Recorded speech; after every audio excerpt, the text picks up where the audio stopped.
qui a remis, on va dire, le Soudan dans l'agenda du Conseil de sécurité. Donc, il y a une urgence effectivement, mais le vrai sujet, c'est comment endiguer cette guerre par procuration, comment couper les vivres, entre parenthèses, quand on sait que, pas plus tard qu'il y a quelques jours, un convoi de logistique venant de la Libye, financé par les Émirats arabes unis, effectivement, pour un soutien logistique aux forces de soutien rapide, c'est là où le bas blesse, j'ai envie de vous dire, c'est là où effectivement il y a besoin d'établir une certaine asphyxie de ce financement, de ce soutien. Et c'est pourquoi Marco Rubio, d'ailleurs, l'a prononcé à demi-mot, sans pour autant citer les pays, mais il avait effectivement rappelé qu'il est temps de faire arrêter les soutiens étrangers. Et on revient encore une fois à cette fameuse rhétorique qui est celle de l'ingérence de certaines forces étrangères dans aujourd'hui le FSR et le simple proxy.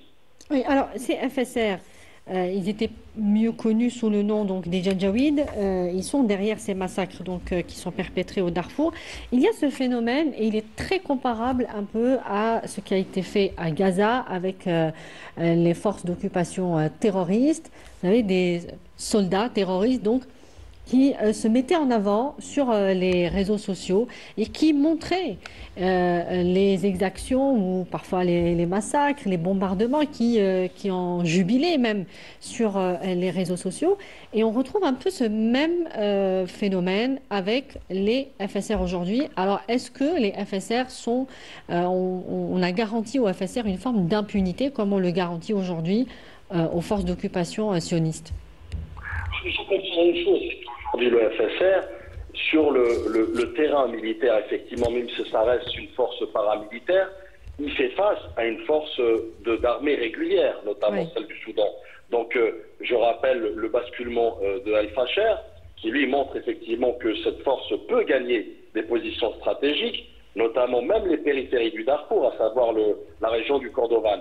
Donc, vous voyez bien qu'effectivement cela, en même temps, fragilise les forces armées régulières et donne un certain sentiment de puissance et effectivement d'impunité pour la bonne et simple raison que cette force se voit déjà au pied de Khartoum, se voit déjà reprendre le pouvoir, puisque c'est une question depuis la chute de Omar al-Bashir en 2019, il y a cette guerre de pouvoir notamment, et aujourd'hui incarnée par, encore une fois, un proxy, encore une fois, un élément, un pion, j'ai envie de vous dire, qui aujourd'hui sème le chaos, sème la mort, et il n'hésite pas, comme vous l'avez dit, à le documenter. Donc documenter pour demain, monter des dossiers effectivement au sein de la CPI, au sein du TPI, au sein du CIJ. Le CIJ d'ailleurs, la Cour internationale de justice, si vous me permettez, qui a été saisie au mois de mars 2025 par le Soudan, justement pour mettre en exergue les accointances, la collusion, mais surtout la participation au génocide des Émirats arabes unis.